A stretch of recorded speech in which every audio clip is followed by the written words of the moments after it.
ಅಲ್ಲ ಬೇಬಿ, ಅದು no mom, ನೀವ್ ಏನು ಹೇಳ್ಬೇಡಿ. ನಂಗೆಲ್ಲ ಅರ್ಥ ಆಗುತ್ತೆ. ನಾನ್ ಮಾಡಿರೋ ತಪ್ಪಿಗೆ ಅವ್ರಿಗೆ ನನ್ನ ಮುಖ ನೋಡೋಕ್ಕೂ ಇಷ್ಟ ಇರಲ್ಲ. ಕರೆಕ್ಟ್ ಅಲ್ವಾ?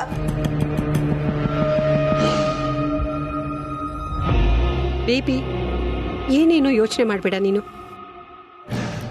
ಎಲ್ಲರೂ ಬರೋದಕ್ಕೆ ಒಪ್ಕೊಂಡಿದ್ದಾರೆ, ಎಲ್ಲರೂ ಬರ್ತಿದ್ದಾರೆ.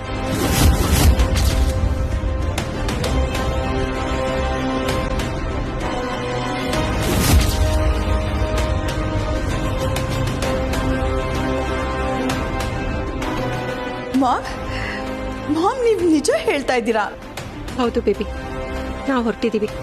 ನೀನು ಬೇಗ ಹೊರಟ್ಬಿಡು. Okay mom. ಮಾಮ್, ಕಮಲಿ ಬರ್ತಾ ಇದ್ದಾಳೆ ಅಲ್ವಾ? ಹೌದು, ಬರ್ತಿದ್ದಾಳೆ. ಸಾಕು ಮಾಮ್, ನಂಗಷ್ಟೇ ಸಾಕು. ಅವಳ ಕಾಲಕ್ಕೆ ಬಿದ್ದು ಕ್ಷಮೆ ಕೇಳಬೇಕು ನಾನು. ನಂಗಷ್ಟೇ ಸಾಕು mom. I am waiting for that. ಆಯ್ತು ಬೇಬಿ, ನೀನು ಹೊರಡು. ನೀವು ಹೋಗ್ತಾ ಇರಿ ಮಾಮ್, ನಾನು ಆದಷ್ಟು ಬೇಗ ಬಂದ್ಬಿಡ್ತೀನಿ. ನಿಮ್ಮನ್ನು ಯಾವಾಗ ನೋಡ್ತೀನೋ ಅಂತ ಅನಿಸ್ತಿದೆ mom. I really miss you mom. Miss you too baby. Mom, ಒಂದ್ಸಲ ಡ್ಯಾಡಿಗೆ ಫೋನ್ ಕೊಡ್ತೀರಾ? ಅವ್ರ ಹತ್ರನೂ ಮಾತಾಡಬೇಕು ಅಂತ ಅನಿಸ್ತಿದೆ.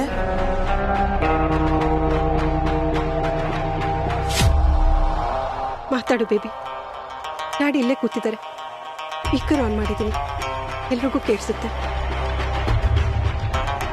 ಡ್ಯಾಡ್. ಹಾ Nika. Dad, I am really sorry dad. I am really ಸಾರಿ.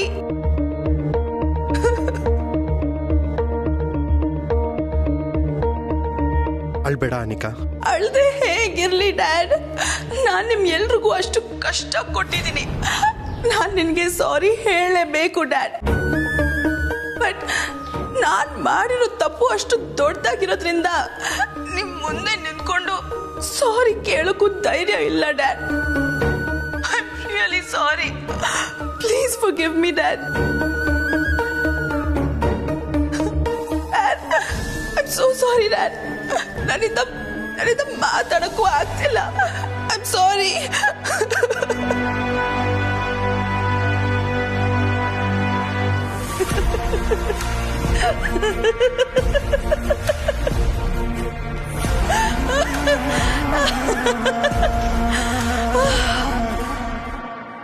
ಚಂದ್ರು, ಈಗಲಾದ್ರೂ ಗೊತ್ತಾಯ್ತಾ ಬೇಬಿ ಎಷ್ಟು ಚೇಂಜ್ ಆಗಿದ್ದಾಳೆ ಅಂತ? ಹೌದು, ಅನಿಕಾ ಇಷ್ಟೊಂದು ಬದಲಾಗ್ತಾಳೆ ಅಂತ ನಾನು ಅನ್ಕೊಂಡಿರ್ಲಿಲ್ಲ. ಅಪ್ಪಯ್ಯ, ನೀವೇನು ಚಿಂತೆ ಮಾಡಬೇಡಿ, ಎಲ್ಲ ಸರಿ ಹೋಯ್ತಲ್ಲ. ಇನ್ಮುಂದೆ ಆದ್ರೂ ನೀವು ಚಿಕ್ಕಮ್ಮ ಖುಷಿಯಾಗಿರಿ.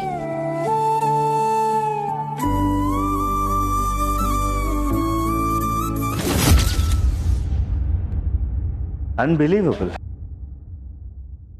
ಅನಿಕಾ ಇಷ್ಟು ಬೇಗ ಹೀಗೆ ಬದಲಾಗ್ತಾಳೆ ಅಂತ ನಾನು ಅನ್ಕೊಂಡಿರ್ಲಿಲ್ಲಮ್ಮ.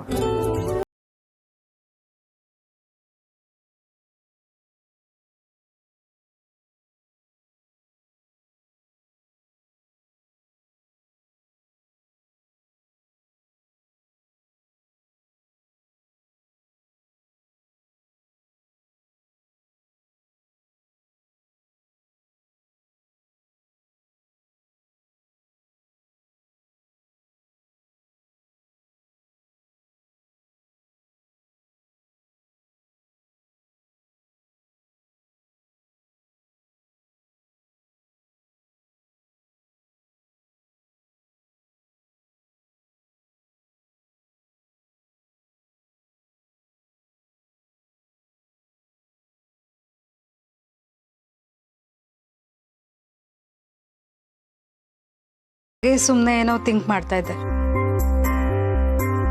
ಏನೇ ಆಗ್ಲಿ, ಅನಿಕಾಗಿಂತ ಒಳ್ಳೆ ಬುದ್ಧಿ ಕೊಟ್ನಲ್ಲ, ಆ ದೇವ್ರಿಗೆ ಮೊದಲು ತುಪ್ಪದ ದೀಪ ಹಚ್ಬೇಕು. ಒಂದ್ ವೇಳೆ ಕಮಲಿ ಅನಿಕಾ ಮೇಲೆ ಕಂಪ್ಲೇಂಟ್ ಕೊಟ್ಟು ಅನಿಕಾ ಅದಕ್ಕೆ ಬಗ್ಗದೆ ಬದಲಾಗದೆ ತುಂಬಾ ಮೊಂಡತನ ಮಾಡ್ಕೊಂಡು ಜೊತೆಗೆ ಕಮಲಿ ಮೇಲೆ ಕೋಪ ಮಾಡ್ಕೊಂಡು ಜೈಲ್ಗೆ ಹೋಗಿದ್ದಿದ್ರೆ ಅದು ಇನ್ನೊಂಥರ ಸಮಸ್ಯೆ ಆಗಿರೋದು. ಸದ್ಯ ಅನಿಕಾ ತಾನಾಗೆ ಸರೆಂಡರ್ ಆದ್ಲಲ್ಲ, ಅದೇ ನಮಗೆ ಸಮಾಧಾನ. ಆದರೂ ಕಮಲಿ ಸುಮ್ಮನೆ ಟೆನ್ಷನ್ ಮಾಡ್ಕೊಂಡಿದ್ಲು. ಟೆನ್ಷನ್? ಏನ್ ಟೆನ್ಷನ್ ಮಾಡ್ಕೊಂಡಿದ್ಲು ಕಮಲಿ? ಅದೇ ಏನೋ ಬೆಳಿಗ್ಗೆ ಪೂಜೆ ಮಾಡ್ಬೇಕಾದ್ರೆ ದೀಪ ಆರೋಯ್ತಂತೆ.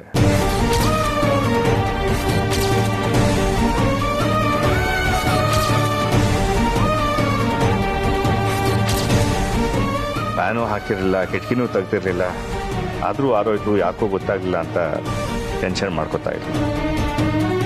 ಅದಕ್ಕೆ ಕೆಟ್ಟದೇನಾಯ್ತು? ಅದ್ಯಾ ಎಲ್ಲ ಒಳ್ಳೇದೇ ಆಯ್ತಲ್ಲ. ಏನ್ ಹೇಳ್ತಿದ್ದೀರಾ ರಮೇಶ್? ದೀಪ ಆರೋಗಿತ್ತ? ಹಾ, ಆಮೇಲೆ ಏನೋ ತಕ್ಷಣ ನಿನಗೆ ಬಂದು ಹೇಳ್ತೀನಿ ಅಂದ್ಲು. ನಾನು ಬೇಡ, ಸುಮ್ಮನೆ ತಾರ ಟೆನ್ಷನ್ ಮಾಡ್ಕೋತಾಳೆ, ನಿಮ್ಮ ಅತ್ತೆಗೇನು ಹೇಳ್ಬೇಡ ಅಂತ ಕಮಲೆ ಕೇಳಿದೆ. ಯಾಕೆ ರಮೇಶ್, ಯಾಕೆ ಹೇಗೆ ಮಾಡಿದ್ರಿ? ಈ ವಿಷಯನ ನನಗೆ ಯಾಕೆ ಹೇಳಲಿಲ್ಲ? ಅಯ್ಯೋ, ಈ ಟೆನ್ಷನ್ ಎಂಥದ್ದು? ಆ ಥರದ್ದೆಲ್ಲ ಒಳ್ಳೇದಾಗ್ತಿದೆಯಲ್ಲ. ಇಲ್ಲ ರಮೇಶ್, ನನ್ಗೆ ಯಾಕೋ ತುಂಬಾ ಸಂಕಟ ಆಗ್ತಾ ಇತ್ತು. ನೋಡು, ಇದಕ್ಕೆ ನಿನಗೆ ಹೇಳಿದ್ರೆ ಇದೇ ಸಮಸ್ಯೆ, ಸುಮ್ಮನೆ ಎಕ್ಸೈಟ್ ಆಗ್ತೀಯ. ಇಲ್ಲ ರಮೇಶ್, ನಾನು ನಿಜ ಹೇಳ್ತಾ ಇದ್ದೀನಿ. ಕಮಲಿ ಅನಿಕಾ ನೋಡಕ್ ಹೋಗೋದು ನನಗೆ ಇಷ್ಟನೇ ಇರ್ಲಿಲ್ಲ. ಹೋಗೋವಾಗ ತಡಿಬಾರ್ದು ಅಂತ ಸುಮ್ಮನೆ ಇದ್ದೆ. ಅವಾಗಿಂದ ನನಗೆ ತುಂಬಾನೇ ಸಂಕಟ ಆಗ್ತಾ ಇತ್ತು. ಈಗ ನೋಡಿದ್ರೆ ದೀಪ ಆರೋಗಿತ್ತು ಅಂತ ಬೇರೆ ಹೇಳ್ತಾ ಇದ್ದೀರಾ. ಏನ್ ಅನಾಹುತ ಆಗುತ್ತೋ ಏನೋ ದೇವ್ರೇ. ಆರಾ, ಪ್ಲೀಸ್, ಹಾಗೆಲ್ಲ ಏನೂ ಆಗೋದಿಲ್ಲ, ದಯವಿಟ್ಟು ಟೆನ್ಷನ್ ಮಾಡ್ಕೋಬೇಡ. ಇಲ್ಲ ರಮೇಶ್, ನಿಮ್ಮಷ್ಟು ಈಸಿಯಾಗಿ ಈ ವಿಷಯನ ನನಗೆ ತೋಳೋದಿಕ್ಕಾಗಲ್ಲ. ದೀಪ ಆರೋಗಿರೋದು ಸುಮ್ಮನೆ ಅಲ್ಲ ರಮೇಶ್, ದೇವರು ಏನೋ ಸೂಚನೆ ಕೊಡ್ತಾ ಇದ್ದಾನೆ. ನಾನು ತಪ್ಪು ಮಾಡ್ಬಿಟ್ಟೆ. ಕಮಲಿನ ಅನಿಕಾ ನೋಡೋದಕ್ಕೆ ಕಳಿಸ್ಬಾರ್ದಾಗಿತ್ತು. ದುಡುಕಿ ತಪ್ಪು ಮಾಡ್ಬಿಟ್ಟೆ ರಮೇಶ್ ನಾನು. ತಾರಾ, ಟೆನ್ಷನ್ ಮಾಡ್ಕೋಬೇಡ, ಏನು ಆಗಲ್ಲ. ನೋಡಿಮ್ಮ, ಇವಳು ಯಾವಾಗ್ಲೂ ಹೀಗೆ ಸಣ್ಣ ಪುಟ್ಟ ವಿಷಯಕ್ಕೂ ಟೆನ್ಷನ್ ಮಾಡ್ಕೋತಾರೆ. ಈಗ ಮಾಡ್ಕೊಂಡ್ರೆ ಆರೋಗ್ಯ ಏನಾಗ್ಬೇಡ. ಪ್ಲೀಸ್ ತಾರಾ, ಏನು ಆಗಲ್ಲ, ಧೈರ್ಯವಾಗಿ. ಅಮ್ಮ ಹೇಳ್ತಾ ಇಲ್ವಾ, ಚಂದ್ರು, ರಿಷಿ ಎಲ್ಲ ಅಲ್ಲಿರ್ತಾರೆ, ಕಮಲಿಗೇನು ತೊಂದರೆ ಆಗಲ್ಲ.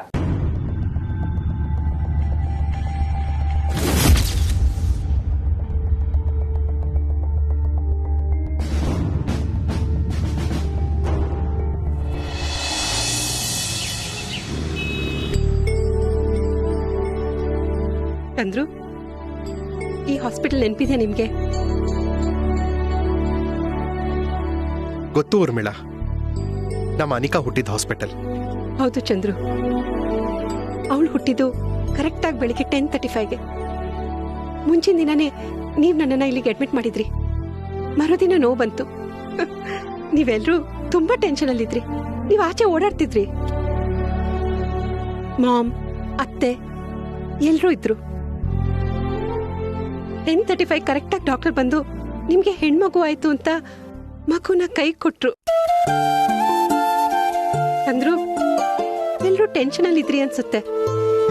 ನೀವಂತೂ ತುಂಬಾ ಹೆದರ್ಕೊಂಡಿದ್ರಿ. ಮಗುನ ಕೈ ಕೊಡ್ತಿದ್ದ ಹಾಗೆ ನಿಮ್ ಟೆನ್ಷನ್ ಎಲ್ಲ ಮಾಯಾಗಿ ಹೋಯ್ತು. ಆಮೇಲೆ ಅನಿಕಾ ಮುಖ ನೋಡ್ತಿದ್ದ ಹಾಗೆ ಒಂದೇ ಕ್ಷಣದಲ್ಲಿ ಆ ಟೆನ್ಷನ್ ಎಲ್ಲ ಮಾಯಾಗಿ ನಿಮ್ ಮುಖದಲ್ಲಿ ಖುಷಿ ಮೂಡ್ತು. ಆ ಖುಷಿಲಿ ನೀವು ಮಗುನ ಎತ್ಕೊಂಡು ಇದು ನನ್ನ ಮಗು ಅಂತ ಎಲ್ರಿಗೂ ತೋರಿಸ್ತಿದ್ರಿ. ಆ ಕ್ಷಣದಲ್ಲಿ ನಿಮ್ ಮುಖದಲ್ಲಿದ್ದ ನಗು, ನೆಮ್ಮದಿ ಈಗ್ಲೂ ನನ್ ಕಣ್ಮುಂದೆ ಇದೆ ಚಂದ್ರು. ಹೌದು ಊರ್ಮಿಳಾ, ನನಗೂ ಅಷ್ಟೇ. ಎಲ್ಲ ಕಟ್ಟಾಗಿದೆ. ಆ ಖುಷಿನ ಯಾವತ್ತೂ ಮರೆಯಕ್ಕಾಗಲ್ಲ. ಚಂದ್ರು, ಆಗ ಇಷ್ಟು ಈ ಕೈಗಳಷ್ಟು ಸಣ್ಣಗಿದ್ಲು. ಆ ಪುಟ್ಟ ಪುಟ್ಟ ಕಾಲ್ಗಳು, ಕೆಂಪು ತುಟಿಗಳು, ಬಿಳಿ ಬಿಳಿ ಬಿಡೋ ಕಣ್ಣುಗಳು. ಅದನ್ನೆಲ್ಲ ನೋಡ್ತಾ ನಾನು 9 ತಿಂಗಳು ಅನುಭವಿಸಿದ ನೋವು, ಸಂಕಟನೆಲ್ಲ ಮರ್ತ್ಬಿಟ್ಟೆ ಚಂದ್ರು.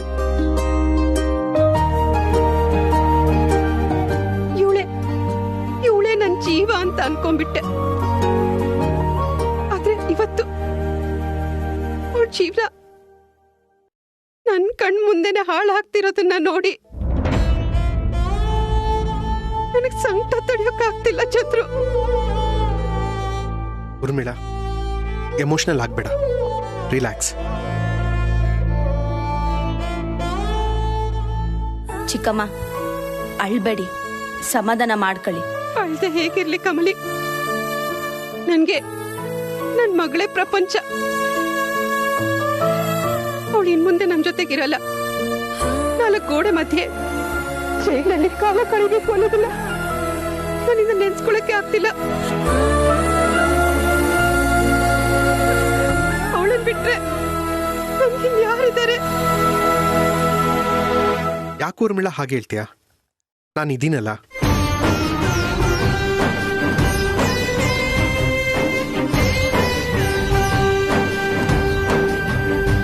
ಅನಿಕಾ, ನಿನ್ನಿಂದ ಏಟೊಂದೆಲ್ಲ ಕೆಟ್ಟಾಗಿದ್ರುವೆ ಈಗ ನಿನ್ನಿಂದನೇ ಒಳ್ಳೇದಾಯ್ತೈತೆ ನೋಡಮ್ಮ. ನಿನ್ ಕಾರಣದಿಂದಾಗಿ ಅಪ್ಪಯ್ಯ ಚಿಕ್ಕಮ್ಮ ಒಂದಾದ್ರು, ಒಬ್ರಿಗೊಬ್ರು ಆಸರೆ ಆದ್ರು. 8 ವರ್ಷಗಳಿಂದ ಅವ್ರ ಮಧ್ಯೆ ಇದ್ದ ಗೋಡೆ ನೀನೇ ಕೆಡವಾಗ್ದೆ. ನಿನ್ಗೀಗ ಬದುಕ ಅರ್ಹತೆ ಆಯ್ತಮ್ಮಿ. ನಮ್ ಎಲ್ರಂಗೆ ಒಳ್ಳೆ ಜೀವನ ನಡೆಸ್ಬೇಕು. ಚಿನ್ನ, ರೆಡಿಯಾಗೆಲ್ಲ ಹೊರಟಿದ್ಯಾ? ಒಂದು ಇಂಪಾರ್ಟೆಂಟ್ ಕೆಲಸ ಇದೆ. ಇಂಪಾರ್ಟೆಂಟ್? ನನಗೂ ಹೇಳಿದೆ ಹೋಗೋಷ್ಟು ಇಂಪಾರ್ಟೆಂಟಾ? ನಿನಗೆ ಹೇಳ್ದೆ ಹೋಗ್ತೀನಿ ಅಮರ್. ಅನಿಕನ್ ಮೀಟ್ ಮಾಡ್ಕೊಂಡು ಬರ್ತೀನಿ. ಅನಿಕನ್ ಮೀಟ್ ಮಾಡಕ? ಯಾಕೆ ಚಿನ್ನ? ಯಾಕೋ ಅನಿಕನ್ನ ನೋಡಬೇಕು ಅನಿಸ್ತಿದೆ ಕಣೋ. ಚಿನ್ನ, ಏನಾಗಿದೆ ನಿನಗೆ?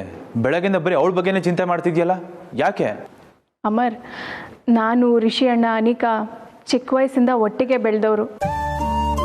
ಈ ಮನಸ್ತಾಪ ಎಲ್ಲ ಇತ್ತೀಚೆಗೆ ಶುರುವಾಗಿರೋದಷ್ಟೆ. ಅದೆಲ್ಲದಕ್ಕಿಂತ ನಾವು 3 ಜನ ಗುಡ್ ಫ್ರೆಂಡ್ಸ್.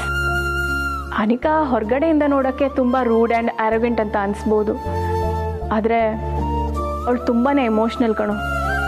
ಅವಳ ಲೆವೆಲ್ಗೆ ಅವಳು ಮನ್ಸು ಮಾಡಿದರೆ ಇಷ್ಟೊತ್ತಿಗೆ ಲೈಫಲ್ಲಿ ಚೆನ್ನಾಗಿ ಸೆಟ್ಲ್ ಆಗಿ ಹಾಯಾಗಿರ್ಬೋದಾಗಿತ್ತು. ಬಟ್ ಅವಳ ಲೈಫೇ ಎಂಡ್ ಆಗ್ತಿದೆ. ಇಂಥ ಒಂದು ದಿನ ಬಂದಿದೆ ಅಂದರೆ ನಂಗೆ ನಂಬೋಕೆ ಆಗ್ತಾ ಇಲ್ಲ. ಅವಳು ಪೊಲೀಸ್ಗೆ ಸರೆಂಡರ್ ಆಗಕ್ಕೆ ಹೊರಟಿದ್ದಾಳೆ. ಒಂದ್ಸರಿ ಸರೆಂಡರ್ ಆದರೆ ಅವಳು ವಾಪಸ್ ಬರೋದಕ್ಕೆ ಚಾನ್ಸೇ ಇಲ್ಲ ಅನಿಸ್ತಿದೆ. ಯಾಕಂದರೆ ಅವಳ ಮೇಲೆ 3 ಕೊಲೆ ಕೇಸ್ಗಳಿದೆ, ಬೇರೆ ಏನೇನೋ ಕೇಸ್ಗಳಿದೆಯಂತೆ. ಹೀಗಿದ್ದಾಗ ಅವಳನ್ನ ಮತ್ತೆ ಮಾತಾಡ್ಸೋಕ್ಕೆ ಆಗಲ್ಲ ಅನ್ಸುತ್ತಲ್ಲ. ಅದಕ್ಕೆ ಯಾಕೋ ಅವಳನ್ನ ನೋಡಬೇಕು, ಮಾತಾಡಬೇಕು ಅನ್ನಿಸ್ತಿದೆ. ನಾನು ಹೋಗೋಳನ್ನ ಮಾತಾಡ್ಸ್ಕೊಂಬರ್ತೀನಿ ಅಮರ್. ಓಹ್, ಹಂಗ? ಸರಿ ಚಿನ್ನ. ಚಿನ್ನ, ಇವಾಗ ನೀನು ಹೋಗಿ ಅನಿಕನ್ ಮೀಟ್ ಮಾಡಿದಾಗ ಪೊಲೀಸವ್ರಿಗೆ ನಿನ್ನ ಮೇಲೆ ಡೌಟ್ ಬಂದ್ರೆ ಚಿನ್ನ, ಅನಿಕನ್ನ ಕಸ್ಟಡಿಗೆ ತಗೊಂಡ್ಮೇಲೆ ಆಮೇಲೆ ನಿನ್ ದಿನ ಹೋಗಿ ಎಂಟ್ರಿ ಹಾಕ್ಬಾರ್ದಲ್ವಾ? ಅದಕ್ಕೆ ಹೇಳಿದೆ. ತಮಾಷೆ ಮಾಡಬೇಡ ಅಮರ್. ನಂಗೆ ಯಾಕೋ ಅವಳನ್ನ ಹೋಗಿ ನೋಡ್ಕೊಂಬರ್ಬೇಕು ಅನ್ನಿಸ್ತಿದೆ. ನೀನು ಬೇರೆ ಅವಳಿಗೆ 14 ವರ್ಷ ಜೈಲಾಗುತ್ತೆ ಅಂತಿದ್ಯಲ್ಲ, ಅದಕ್ಕೆ ಯಾವುದಕ್ಕೂ ಹೋಗಿ ಮಾತಾಡ್ಸ್ಕೊಂಡು ಬಂದ್ಬಿಡ್ತೀನಿ. ಸರಿ ಚಿನ್ನ, ಹುಷಾರು. ಓಕೆ, ಬಾಯ್. ಚಿನ್ನ, ಒಂದು ನಿಮಿಷ. ಒಬ್ಳೆ ಹೋಗ್ತಿದ್ಯಾ? ಚಿನ್ನ, ಒಬ್ಳೆ ಹೋಗೋದು ಬೇಡ.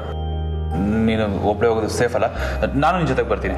ನಿಂಗೇನು ಡಿಸ್ಟರ್ಬ್ ಮಾಡಲ್ಲ, ನಾನು ದೂರ ಇರ್ತೀನಿ. ನೀನೋಗಿ ಮಾತಾಡ್ಕೊಂಬ. ಚಿನ್ನ, ಏನು ಯೋಚನೆ ಮಾಡ್ತಿದ್ಯಾ? ಹ್ಞೂ ಅನ್ನು. ಅನಿಕಾ ಹೇಗೆ ಅಂತ ನಿಂಗೂ ಗೊತ್ತು ತಾನೆ. ರಿಸ್ಕ್ ತೊಗೊಳಕ್ಕಾಗಲ್ಲ, ನಾನು ಬರ್ತೀನಿ. ಸರಿ, ಬಾ. ಚಂದ್ರು, ಇವತ್ತು ಯಾವ ದಿನ ಗೊತ್ತಾ? ಗೊತ್ತಿಲ್ಲ. ನಮ್ಮ ಅನಿಕಾ ಹುಟ್ಟಿದ ದಿನ. ಏನು, ಇವತ್ತು ಅನಿಕಾ ಬರ್ಡೇನಾ? ಹೌದು ಚಂದ್ರು. ನನಗೂ ಈ ಎಲ್ಲ ಟೆನ್ಷನ್ ಮಧ್ಯೆ ಮರ್ತೆ ಹೋಗಿತ್ತು. ಅವಳೇ ನೆನ್ಪು ಮಾಡಿದ್ಲು. ಅವಳ ಬರ್ಡೇನ ಎಷ್ಟು ಗ್ರ್ಯಾಂಡ್ ಆಗಿ ಸೆಲೆಬ್ರೇಟ್ ಮಾಡ್ತಾ ಇದ್ವು. ಆದ್ರೆ ಯಾವ ಕಾಲ ಬಂತು ನೋಡು, ಅವಳ ಬರ್ಡೇನೆ ಮರ್ತ್ಬಿಟ್ಟಿದೀವಿ. ಹೌದು ಚಂದ್ರು, ನಮ್ಮ ಮಕ್ಕಳು ನಮ್ಮ ಕಣ್ಮುಂದೆನೆ ಹೀಗಾಗೋದನ್ನ ನೋಡ್ಕೊಂಡು ಹೇಗಿರೋದು ಚಂದ್ರು? ಆ ದೇವ್ರು ನಮ್ಗೆ ಯಾಕಿಂತ ಶಿಕ್ಷೆ ಕೊಡ್ತಾನೆ? ಚಿಕ್ಕಮ್ಮ, ಅಪ್ಪಯ್ಯ, ನೀವಿಬ್ರು ಬೇಜಾರು ಮಾಡ್ಕೋಬೇಡಿ. ಬೇಜಾರು ಮಾಡ್ಕೊಳ್ದೆ ಹೇಗಿರ್ಲಿ ಕಮಲಿ? ಇವತ್ತು ನನ್ನ ಮಗಳು. ಚಿಕ್ಕಮ್ಮ, ಅಳ್ಬೇಡಿ, ಏನೂ ಆಗಕ್ಕಿಲ್ಲ ಚಿಕ್ಕಮ್ಮ. ನಾವೆಲ್ಲರೂ ಅವಳ್ತವ ಹೋಗಿ ಅವಳು ಸರೆಂಡರ್ ಆಗೋದ್ ಬೇಡ ಅಂತ ಅವಳಿಗೆ ಹೇಳುಮ್ಮ. ಕಮಲಿ, ಏನ್ ಹೇಳ್ತಿದ್ಯಾ ನೀನು? ಹೌದು ಚಿಕ್ಕಮ್ಮ, ಅನಿಕಾ ಹೆಂಗುವೆ ಅವಳ ತಪ್ಪುಗಳನ್ನ ಅರ್ಥ ಮಾಡ್ಕೊಂಡು ಬದ್ಲಾಗವಳಲ್ಲ. ನಂಗೆ ಆಟೆ ಸಾಕು. ನಾನು ಅವಳ ಮ್ಯಾಕೆ ಕಂಪ್ಲೇಂಟ್ ಕೊಡಕ್ಕಿಲ್ಲ.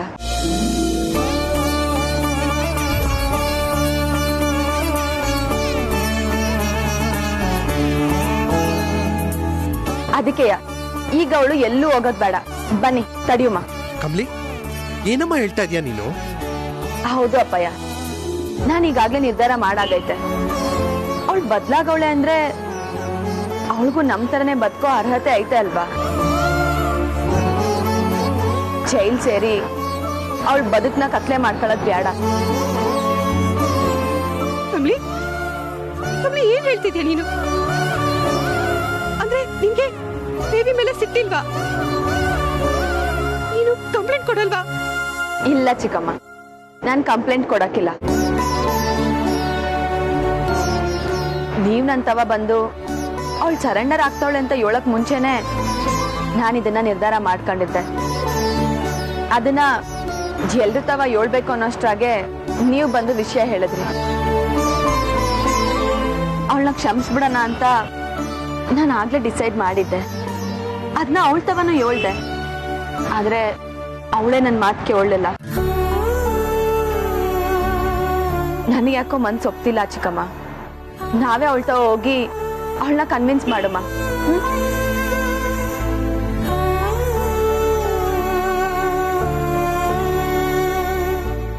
ಏಯ್ ಬಾಯ್ಲಿ, ತುಂಬಾ ಟೈಮ್ ಆಗ್ತಿದೆ. ಬಾಂಬ್ ಎಲ್ಲಿದ್ದಾರೆ ಅಂತ ನಾನು ಕೇಳ್ಕೊತೀನಿ.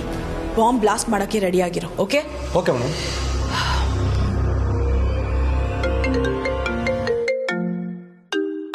ಬೇಬಿನೇ ಕಾಲ್ ಮಾಡ್ತಿದ್ದಾಳೆ. Hello baby. ಹಲೋ ಮಾಮ್, ಎಲ್ಲಿದ್ದೀರಾ? ಬೇಬಿ, ನೀನ್ ಹುಟ್ಟಿದೆಲ್ಲ ಹಾಸ್ಪಿಟಲ್, ಅದ್ರ ಮುಂದೆನೇ ಇದ್ದೀವಿ. ಅಲ್ಲಿಗ? ಯಾಕೆ ಮಾಮ್? ಯಾಕೋ ಗೊತ್ತಿಲ್ಲ ಬೇಬಿ, ಇವತ್ತು ಅಲ್ಲಿಗೆ ಬರ್ಬೇಕು ಅನ್ಸ್ತು, ಅದಕ್ಕೆ ಬಂದಿದ್ದೀವಿ. ಓಕೆ ಮಾಮ್, ನೀವು ಅಲ್ಲಿಂದ ಹೊರಟು ಕಮಿಷನರ್ ಆಫೀಸಿಗೆ ಬಂದ್ಬಿಡಿ. ಇನ್ನು ಸ್ವಲ್ಪ ಹೊತ್ತಲ್ಲೇ ನಾನು ಅಲ್ಲಿಗೆ ಬರ್ತೀನಿ. Okay baby? ಅದು ಸರಿ ಬೇಬಿ, ಎಲ್ಲಿದ್ಯಾ ನೀನು? ಹೊರಡಕ್ಕೆ ರೆಡಿ ಆಗಿದ್ದೆ ಮಾಮ್.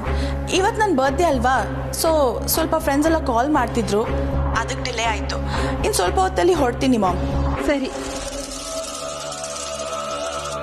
ಅವಳು ಹೊರಟಿದ್ದಾಳಂತೆ, ಬೇಗ ಬಂದ್ಬಿಡಿ ಅಂತ ಹೇಳಿದ್ಲು. ಕಮಲಿ ಕಂಪ್ಲೇಂಟ್ ಕೊಡೋದು ಬೇಡ ಅಂತ ಹೇಳಿದ್ಲಲ್ಲ, ಮತ್ತೆ ಕಮಿಷನರ್ ಆಫೀಸ್ಗೆ ಹೋಗ್ತಾ ಇದ್ದಾಳ ಅವಳು? ಅಪ್ಪಯ್ಯ, ಹೊರಟಿದ್ರೆ ಬರ್ಲಿ ಬಿಡಿ, ನಾವೇ ಎಲ್ರೂ ಹೋಗಿ ಅವಳಿಗೆ ಸರ್ಪ್ರೈಸ್ ಕೊಡುಮ.